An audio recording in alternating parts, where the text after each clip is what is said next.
কোমলমতি ছোট্ট এই শিশুদের মুখে খাবার তুলে দিতে ফিলিস্তিনি এই বাবার আপ্রাণ চেষ্টা, তবে কোনো কিছুতেই যেন উপায় মিলছে না তার।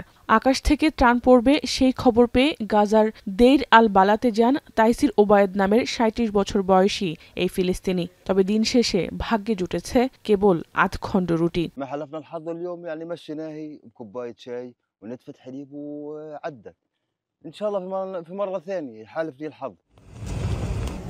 তাইসিরের মতো ফিলিস্তিনের অনেক বাবারই সন্তানের ক্ষুধার্ত মুখ দেখেও কিছুই করার থাকে না, কারণ মাসখানেক ধরে বিমান থেকে গাজায় ত্রাণ সহায়তা দেওয়া হলেও তা পর্যাপ্ত নয় বলে দাবি করে আসছে ফিলিস্তিনিরা। এছাড়াও এই ত্রাণের বেশিরভাগই লুটের অভিযোগ উঠেছে। সেক্ষেত্রে অসহায় ফিলিস্তিনিরা তাদের প্রাপ্য খাবারটুকু থেকেও বঞ্চিত হচ্ছে।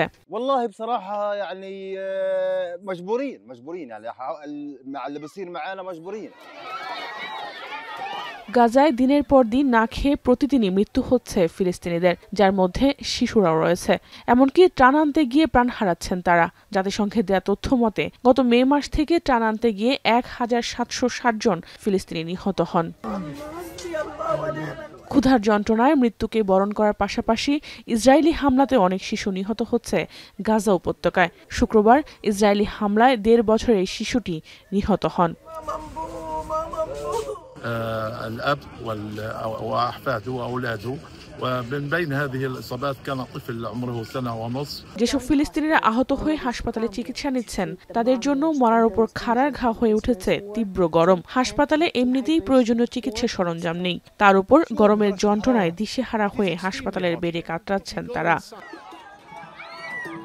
এদিকে গাজাকে ঘিরে ইসরায়েলের গ্রেটার ভিশনের তীব্র নিন্দা জানিয়েছে কাতার সহ ৩১টি আরব দেশ। এছাড়াও আরব লীগ ও ওআইসিও নিন্দা জানিয়েছে ইসরায়েলি প্রধানমন্ত্রী বেনিয়ামিন নেতানিয়াহুর বিরুদ্ধে।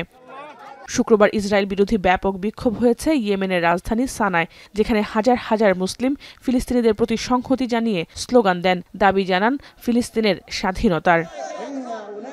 জাহানারা ভুইয়া, এখন বিশ্ব।